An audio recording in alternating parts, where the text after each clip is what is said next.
So President Obama today, President Obama, not today, but last night at the town hall, the commander-in-chief town hall, he did something that really was problematic, something that bothered me very, very tremendously. And I'm going to discuss it momentarily. I'm going to see if I can get that video for you. Yep, I think I can. Here we go. I'm going to pull that video up. But this is President Obama essentially lecturing.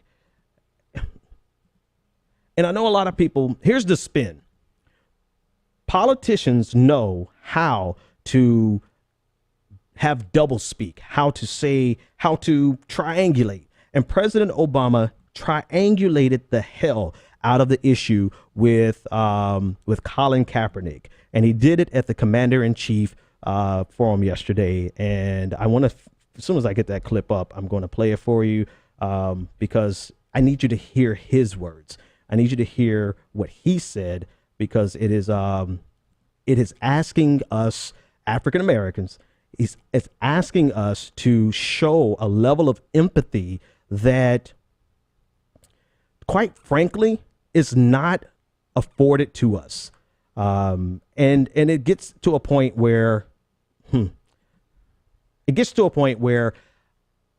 you're asking, enough is enough, to be quite honest with you. Enough is enough in asking us and requiring African Americans to have a level of empathy to show this concern for people who often don't show that same level of concern for us. I want you to watch it. This is a clip from CNN in their presidential town hall. Lately, some players in the NFL have been choosing to take a knee during the national anthem, a time which I believe should be reserved to respect our service members. As Commander-in-Chief, how do you feel about those NFL players choosing this typically respected time to voice their opinions? Well, as I've said before, I believe that us honoring our flag and our anthem is part of what binds us to the nation. And I think that for me, for my family, for those who work in the White House, we recognize what it means to us, but also what it means to the men and women who are fighting on our behalf. But I'm also always trying to remind folks that part of what makes this country special is that we respect people's rights to have a different opinion and to make different decisions about how they want to express their concerns. And the test of our fidelity to our Constitution, to freedom of speech, to our Bill of Rights, is not when it's easy, but when it's hard. My hope would be here it is, that as this debate surfaces, we're always reminding ourselves that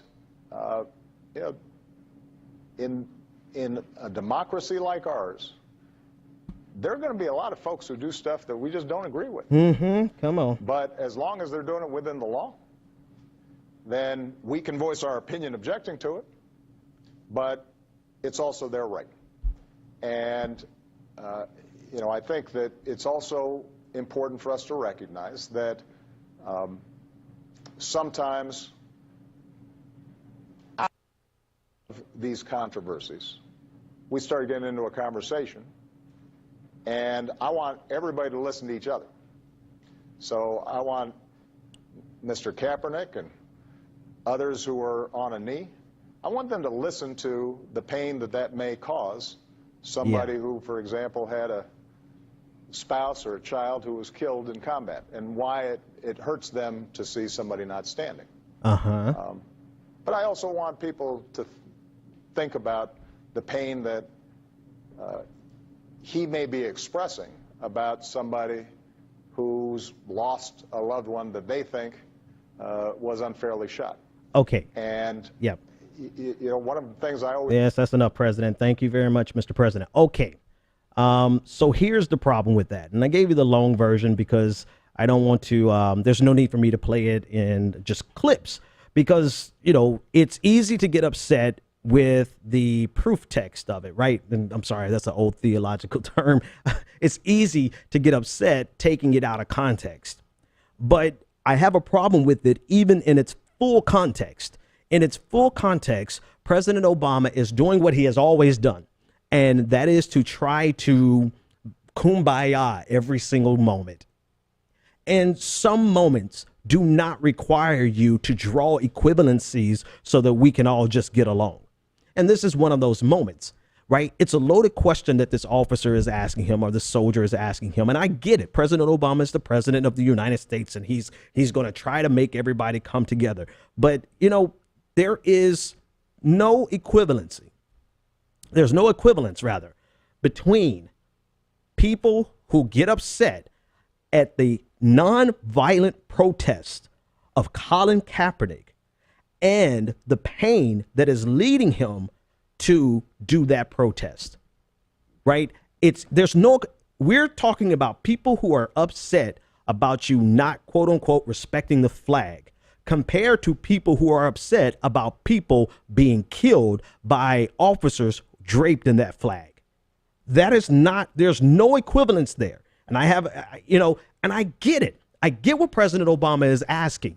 He's trying to appeal to what he believes is the greater humanity, for us to listen to each other, for us to let us reason together, right? For us to see, to try to experience and have empathy for each other. But do you realize you're asking us to have empathy for people who think we have no reason to protest, who think that our very protest is anti-cop? We're protesting police killing black men and women. And by us protesting police killing black men and women, they think we are anti-cop. In other words, for us to not be anti-cop, we should be okay with the police killing black unarmed men and women. Do you see what we're not dealing with equals? We're not dealing with two cases of you did something to me, I did something to you, so we need to sit down and talk this out and listen to each other. No, we're dealing with people who want to silence any protest of police officers killing black lives.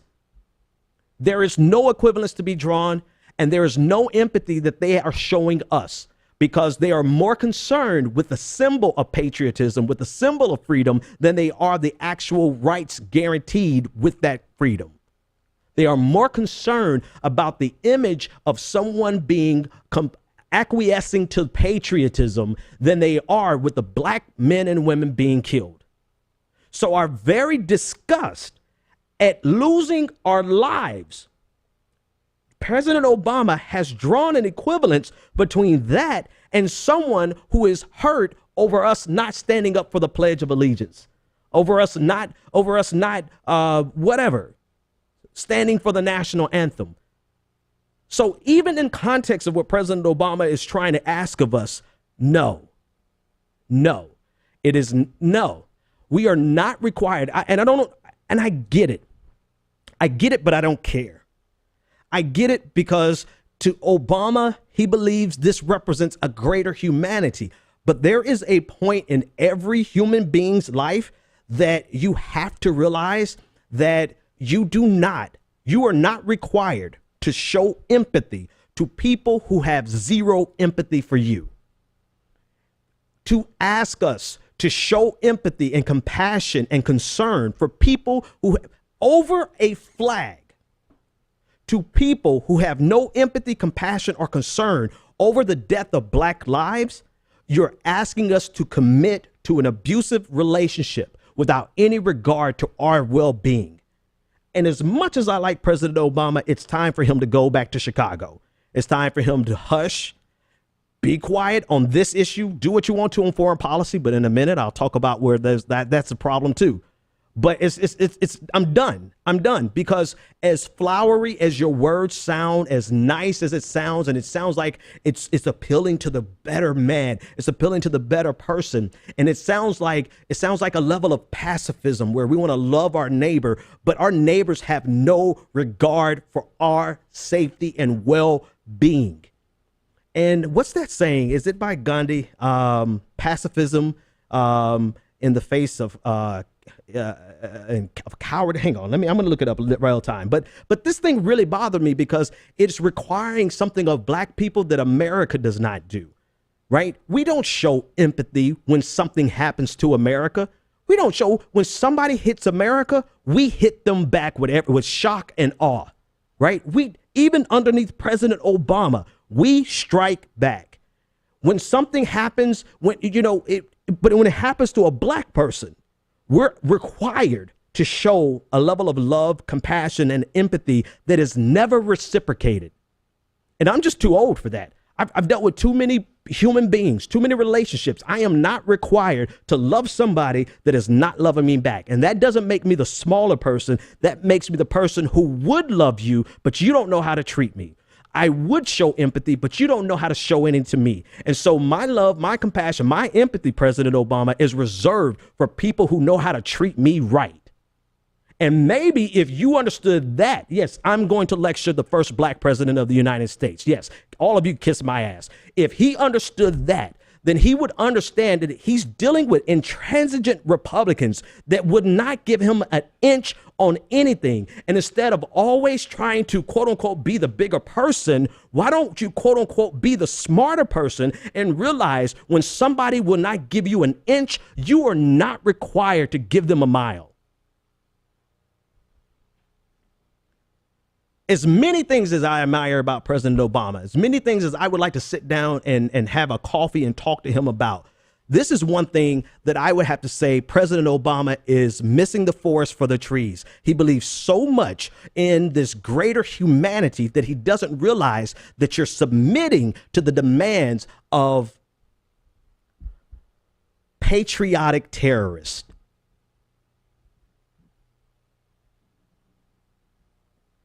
And I'm too old for that. I've had one too many relationships to realize, to not know at this point. I've had too many interactions, bad business interactions, to realize at this point, to not realize at this point that I don't have to give anybody something that they do not reciprocate to me. But I'm sorry, you are not required to show anything, to give anything, because that is the definition to me of an abusive relationship. That's like loving a person that beats you on a regular basis, and then your mother-in-law or your daddy telling you that you should just stay there. No, you don't stay there. You get out of there. You get out of that abusive relationship.